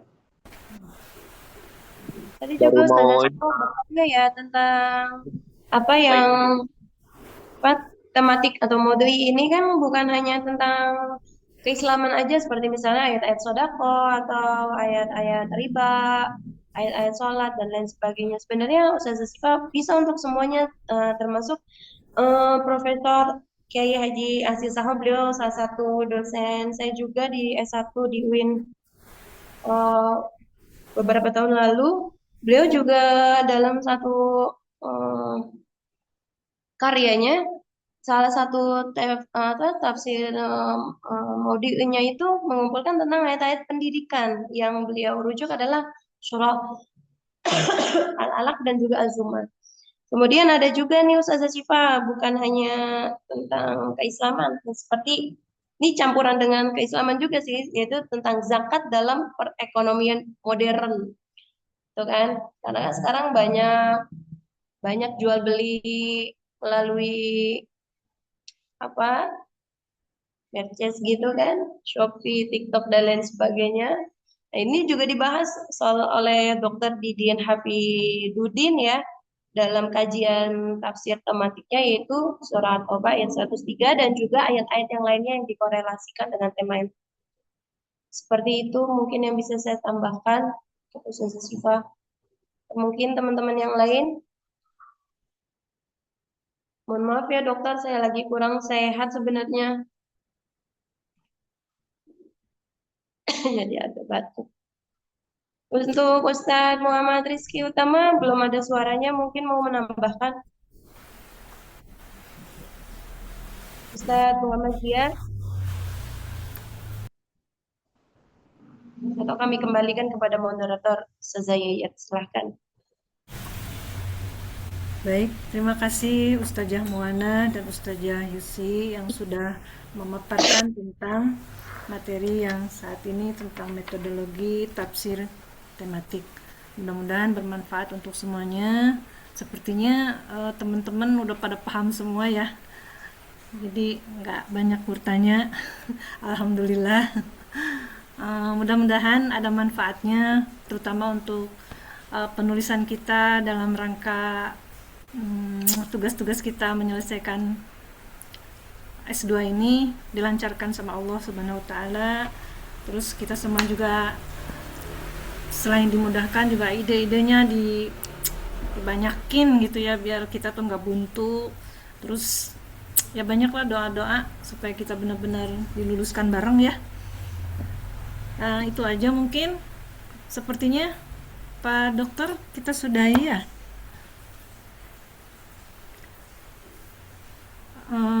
Untuk Ini Cukup. mungkin saya kembalikan ke Pak Dokter. Oke. Assalamualaikum warahmatullahi wabarakatuh. Warahmatullahi wabarakatuh. Tema kita hari ini tentang metodologi eh, tematik ya, Maudhu'i di RPS. Eh, Poin-poinnya sudah saya berikan. Ada identifikasi, penelitian tafsir tematik. Ya. Jadi betul-betul dalam penelitian tafsir tematik itu identifikasi itu kita temukan dulu tuh. Kita temukan benar nggak ini untuk kira-kira dibahas secara tematik. Itu paling penting sebenarnya, identifikasi tema itu. Jangan-jangan yang ingin kita bahas ini bukan secara tematik. Ya. Jadi betul-betul harus betul-betul dibahas dulu. Caranya membahas tentang tematik ini bukan dari kitab Al-Quran saja gitu, tapi membandingkan dengan kitab-kitab yang berkelindan dengan Al-Quran. Ya, kita nggak bisa pungkiri kan, Al-Quran ini kan belakangan lahirnya dibandingkan kitab-kitab sebelumnya kan. Ya mulai dari Taurat, kemudian Zabur, Injil, Al-Quran kan belakangan. Dan jarak antara empat kitab ini atau kitab samawi ini jaraknya kan jauh, milenium bahkan abad. Bukan lagi abad ya, milenium ya. Jarak dari Nabi Musa ke Daud saja itu udah berapa tuh jaraknya tuh? Ada 1 milenium, 1.000. 1 milenium 1.000. Lebih kurang lah kan? Dari Musa ke Daud, dari Daud ke Isa juga jauh. Yang agak sedikit dekat dari Isa ke Muhammad. Cuma 5 abad ya, 500-an kan? Nabi Isa itu 1 Masehi, Nabi Muhammad itu lima Masehi ya. Ya, mau menjelang abad awal 6. Lebih kurang 5 abad lah, 5,5 abad. Jadi jauh. Dan cerita cerita tema-tema yang ada dalam Al-Quran itu pasti berkelindan itu dengan kitab-kitab sebelumnya. Nah, jadi begitu dia menentukan temanya. Misalnya kita ambil tema satu tentang surah Shad, ayat 21 sampai 25. Hmm. Ya, itu tentang cerita Daud, itu masalah tema keadilan itu. Apakah benar memang cerita dalam Al-Quran surah Sad itu begitu adanya, atau jangan-jangan yang betul itu kitab yang sebelum Al-Quran? Jadi kalau kitab sebelum Al-Quran, ya Taurat, itu mengisahkan tentang bagaimana Nabi Daud ini begitu serakah, ya kan? Serakah. Karena dalam surah Sad 21 sampai 25 itu kan kisah 2 orang yang manjat pagarnya Nabi Daud untuk minta keadilan. Ya, perumpamaan di situ 99 ekor kambing. Jadi yang satu punya 1 ekor kambing, satu lagi sahabatnya punya 99 ekor kambing. Jadi sahabatnya terlalu serakah, dia ingin 1 ekor kambing yang punya temannya ini mau punya dia juga kan gitu. Sehingga jadi 100 ekor kambing. Nah, ujungnya di 25 lihat shot itu ini adalah cambuk ya, pukulan kepada Nabi Daud karena dia seorang raja, dia kan raja Bani Israel, seorang pemimpin yang memiliki banyak istri, ya 99 istri, tapi masih mau mengambil istri orang lain. Cuma dalam masalah istri ini, di dalam Al-Quran kan tidak jelas diceritakan itu siapa yang diambil Nabi Daud istrinya itu. Kejelasan tema ini akan kita dapatkan tidak dalam Al-Quran. Kira-kira dalam mana loh? Kisah Daud dan Betseba. Betseba apa Betseba? Betseba. Betseba apa Betsea? Betseba. Betul. Betseba. Nah, tidak ada kita temukan dalam Al-Quran. Betseba ya. Betseba ini adalah istri dari prajurit Daud kan. Kita akan temukan ini di kitab Kejadian. Kejadian punya kitabnya siapa? Pentateuch itu Tauratnya, kitab 5 Tauratnya itu orang-orang Bani Israel. Kita akan temu nama itu Betseba di situ. Cerita bagaimana Nabi Daud di situ memang dia tergoda ya dengan istri prajurit panglima perangnya, sehingga dia ingin menguasai atau dia buat konspirasi bagaimana panglima perangnya ini disuruh yang terdepan untuk berperang. Jadi ketika dia mati, panglima perang Daud ini atau panglima tangan kanannya ini, dan dia bisa memperistri istri dari panglima perang panglima perang apanya lah ya, tangan kanan panglima perangnya itu. Jadi membuat konspirasi. Tapi yang namanya lagi-lagi Al-Quran ini adalah suatu yang sempurna. Jadi cerita-cerita seperti ini tidak ditonjolkan supaya menampilkan bosnya. Enggak loh. Nabi Daud itu tidak punya aib. Jadi ceritakan semacam ya ada 99 ekor kambing. Kemudian ada orang memanjat pagarnya. Minta keadilan. Ternyata Nabi Daud memiliki 99 istri.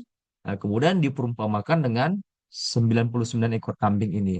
Sebenarnya ini kalau di kitab lain, itu jelas. Itu memang aib bagi Nabi Daud. Karena Allah marah kan. Kalau di kitab lain bukan Allah namanya. Tapi apa ya? El Shaddai. Atau Adonai ya. Adonai itu orangnya Yahudi ya. Kalau kita kan Allah Subhanahu Wa Ta'ala. Ya. Kalau Kristen kan Allah. Adonai lah. Kalau dulu Adonai. Jadi sebelum Allah tuh pertama El Shaddai bertransformasi berabad kemudian masanya Yakub tuh namanya El Shaddai ya, belum Allah dulu kan. Terus Yakub, Nabi Ibrahim punya anak baru berubah namanya jadi Adonai. Dari Adonai Allah baru berubah jadi Allah. Transformasi nama Tuhan lah ya dari kitab-kitab samawi itu. Kalau kita Allah Subhanahu wa taala. Sebelumnya Allah, sebelum lagi Adonai, sebelum lagi El Shaddai itu. Nah, itu masa-masanya kalau Nabi Daud berarti mesti Adonai ya. Adonai itu. Jadi Al-Quran mencoba menghilangkan aibnya Nabi Daud dengan membuat surah Shad 21 sampai 25. Bisa jadi, bisa jadi misalnya mau meneliti silakan saja. Oh ternyata memang Nabi Daud itu punya aib, tapi karena yang nama dalam ajaran Islam itu lebih baik menutupi aib, makanya kisah yang ada dalam kitab-kitab sebelum Al-Quran ini dibuat sedemikian rupa sehingga tertutuplah aibnya Nabi Daud itu yang dia tergoda dengan istri panglimanya sehingga membuat konspirasi disuruh panglimanya perang. Bisa jadi kan? Kan belum ada penelitian seperti itu. Bisa jadi kan? Jadi tidak melihat satu tema ini, identifikasi masalahnya tidak melihat dari diri Al-Quran itu sendiri. Al-Quran itu tidak bisa berdiri sendiri. Dia harus ada yang namanya, tadi di makalah dibuat ada epistemologi itu.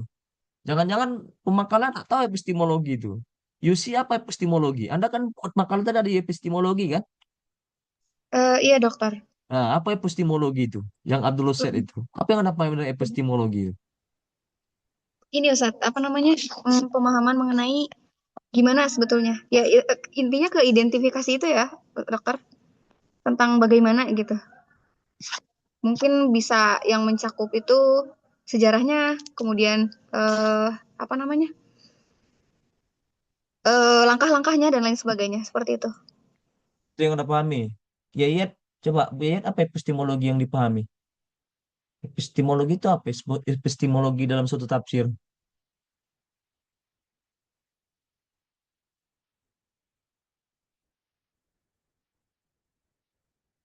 Saya udah paham tadi teh, tapinya sekarang kok lupa ya. Kan kalian yang menulis itu kan, bukan saya kan kalian menulis itu epistemologi. Masa yang ditulis sendiri nggak tahu itu betul paham. Terlalu banyak jadi lupa. Yang jelas tentang bagaimana yang tadi pertanyaannya bagaimana misalkan saya menyusun itu untuk apa gitu, misalkan apakah benar misalkan kurma itu mengandung obat gitu, misalkan seperti itu. Jadi saya cari-cari referensinya gitu seperti itu. Kalau ensomologi kan apa gitu, apakah kurma itu mengandung tanaman yang menyehatkan misalkan seperti itu. Belum. Coba Muawana epistemologi itu apa? Epistemologi itu apa? Sebuah cabang yang menelaah secara kritis dasar teoritis, sumber metode, dan juga validasi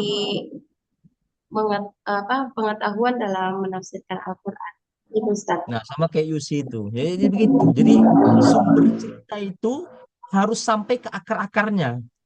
Sumber cerita Nabi Daud ini itu Al-Quran mengungkapkan belakangan itu. Apalagi dalam Al-Quran temanya tentang Nabi Yusuf. Apakah Nabi Yusuf itu berdiri sendiri ceritanya hanya Al-Quran? Kitab-kitab sebelumnya tidak ada cerita Nabi Yusuf. Tidak, tidak ada cerita Nabi Yusuf. Jadi kalau saya nih, menurut saya ini ya, dari tafsir tematik ini, cerita-cerita nabi-nabi yang ada dalam Al-Quran secara tema itu sudah dibuang unsur-unsur jeleknya, karena dalam ajaran Islam kita ini tidak boleh menceritakan aib orang lain gitu. Dan aib-aib mereka ini akan terbongkar ketika kita membaca Taurat, membaca Injil, apalagi Zabur. Kalau tahu cerita bagaimana kenapa Nabi Daud itu membuat Zabur itu mengakui dosanya, mengakui dosa. Makanya dia kan nyanyian-nyanyian, pujian-pujian kepada Tuhan. Nah, itu cerita tentang Daud dengan Saul, kan begitu kan? Saul itu adalah raja pertama Bani Israel tuh Saul, raja pertama. Daud itu raja kedua. Kenapa Tuhan memilih Daud akhirnya daripada Saul, meskipun Saul itu adalah secara demokrasi dipilih ya. Orang Bani Israel itu pingin milih Saul gitu. Akhirnya di impeachment. Nah, ini bahasa impeachment ini masa sekarang nih ya. Pula saya kena siram air keras kan. Yang baru-baru ini gara-gara impeachment disiram air keras ya. Andre Yunus ya. Jadi impeachment apa ya? Dimakzulkan ya kan. Saul itu kan dimakzulkan. Siapa yang makzulkannya? Tuhan gitu. Saul ini dipilih nggak ada cerita dalam Al-Quran. Dia hanya sebutkan indikasi ke sana itu. Nah, tapi cerita aib-aib ini semua ini ada dalam Al-Quran. Berarti kitab-kitab semua Al-Quran. Jadi Saul ini di impeachment ya, dimakzulkan. Siapa yang makzulkan? Ya Tuhan. Padahal Saul ini yang milih itu ya orang-orang Bani Israel. Kami pinginnya ya raja kami itu adalah Saul. Tapi karena Saul itu nggak pernah merasa berdosa ya, selalu menyalah-nyalahkan orang lain. Sifatnya beda dengan Daud. Kalau Daud tuh merasa bersalah. Jadi ketika dia misalnya bersalah mengambil istri panglimanya, dia mengaku salah. Aku salah Tuhan. Memang betul-betul salah aku bertobat. Nggak, memang salah aku. Sehingga di impeachment sama Tuhan, Tuhan milih dia menjadi raja. Nah, ini akan ditemukan cerita di luar Al-Quran gitu kan. Nah, cerita Yusuf. Nah, Yusuf misalnya di sini dengan Zulekha. Kalau di apakah Zulekha benar? Kalau di kitab lain namanya Potira. Kalau kita Yusuf dan Zulekha, di kitab lain Yusuf dan Potira kan, istri Potira. Yusuf dan Zulekha, Yusuf dan Potira. Mana yang betul? Zulekha apa Potira? Ini harus dilihat secara tematik ini. Secara sejarah, secara kronologi, Quran ini belakangan lahirnya. Intinya kan kitab-kitab ini mencari sumber kebenaran. Firman Tuhan kan gitu kan, pusat lah, kita bilang titik lah. Titik itu. Untuk mencari titik kebenaran ini, Tuhan itu banyak berbicara dia. Mulai dari Taurat, kemudian Zabur, kemudian Injil, kemudian Al-Quran. Kalau yang namanya bicara sejarah, kira-kira semakin jauh kronologi sejarah ini dengan sumber utamanya, atau semakin dekat dia supaya akurat. Kan semakin dekat ya. Yang paling dekat ini kan Taurat ini. Taurat itu Nabi Musa. Kan gitu Nabi Musa. Terus disempurnakan kitab itu Zabur. Makin jauh lagi. Al-Quran ini belakangan nih. Itu jarak dari Al-Quran ke Tuhan itu kan belakangan setelah Tuhan membuat Taurat, Zabur, kemudian Injil. Misalnya lagi tema tentang apa? Di dalam apa? Surah Al-Kahfi, di ayat berapa itu? Ketika Musa dan muridnya nggak disebutkan di situ. Bahraini. Jadi ketika mereka berdua berjalan, huta apa? Ikannya melompat. Jadi sampai mereka bertemu di suatu dua laut bertemu ya, dua laut bertemu. Ini cerita Nabi Musa mencari Nabi Khidir di surah Al-Kahfi itu kan. Hmm. Di situ Nabi Musa bersama muridnya. Dia disebutkan di situ muridnya. Namanya Yosha bin Nun. kata-kata Yusa bin Nun ini akan kita temukan bukan di Al-Quran, tapi di tafsir. Tafsir Ibnu Katsir. Kemudian Bidayah wa Nihayah, itu karangan siapa itu? Bidayah wa Nihayah, nggak ada. Mereka ini sebutkan ini. Dari mana Ibnu Katsir tahu Yusa bin Nun ini? Dari Kejadian. Jadi ada surah khusus namanya di Injil, namanya Kejadian, namanya surah Yosua. Misalnya kita mau cerita tentang apa? Cerita tentang tema tentang matahari. Betul, matahari itu yang berputar atau dia diam? Ini jadi perdebatan dulu nih di abad-abad 18, di perdebatan ini. Masalah geosentris dengan heliosentris ya. Dulu orang percayanya kan geosentris.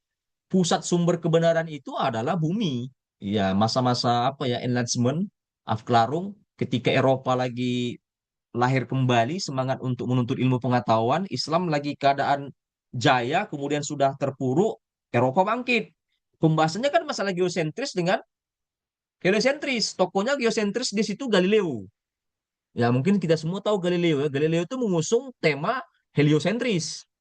Ya, dia berkeyakinan ya dengan penemuannya teleskop itu, setelah dia lihat matahari, ternyata matahari itu nodanya bisa berpindah-pindah. Artinya kalau nodanya bisa berpindah-pindah ketika lihat dari teleskop itu, artinya matahari berputar. Karena kan ada noda-noda itu ya. Tapi siapa lawannya Galileo? Ada yang tahu? Dia uskup. Uskup. Ada yang tahu ada tuh? Uskup-uskup.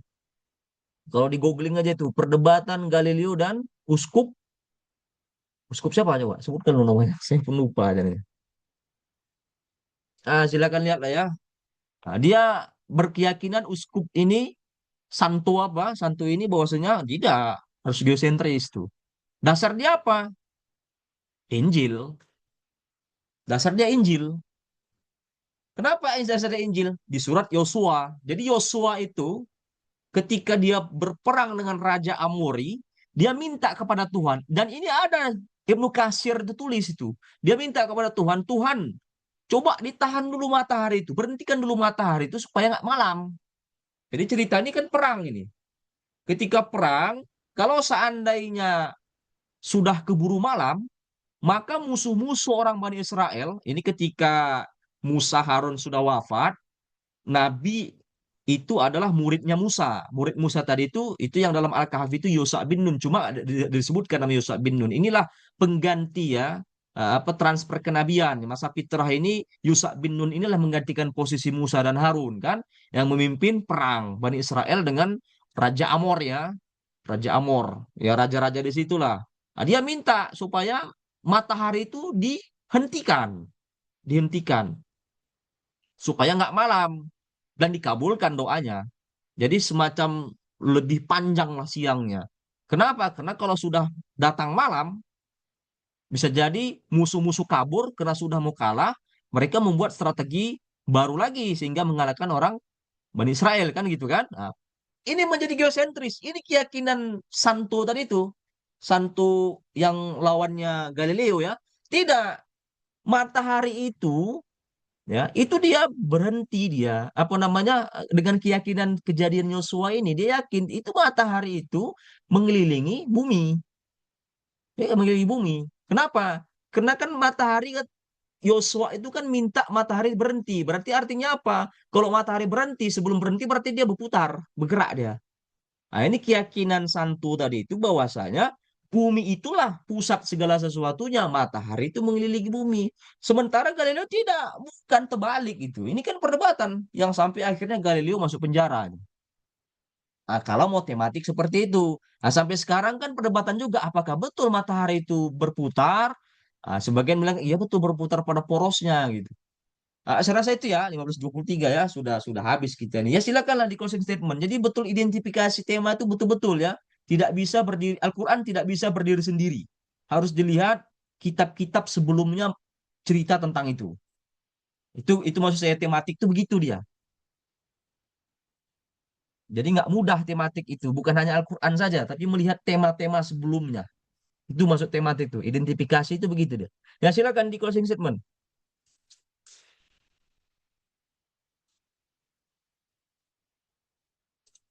Silakan, silakan.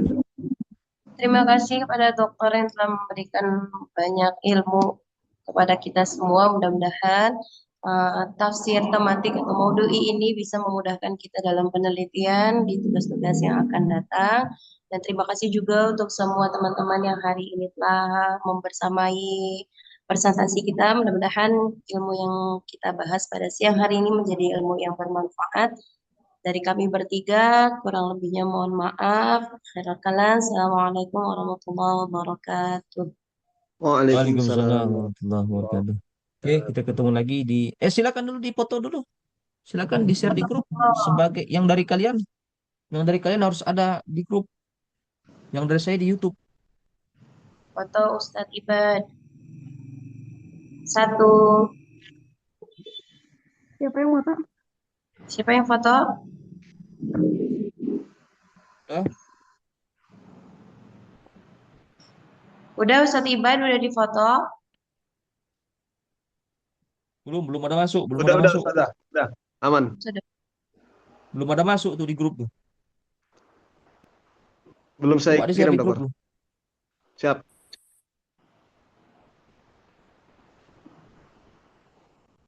Terima kasih banyak teman-teman. Terima kasih banyak dokter. Terima kasih semuanya. Dikirim dulu di grup. Oke.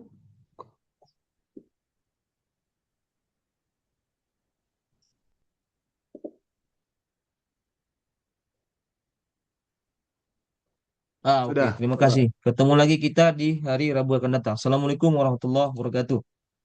Waalaikumsalam warahmatullahi wabarakatuh.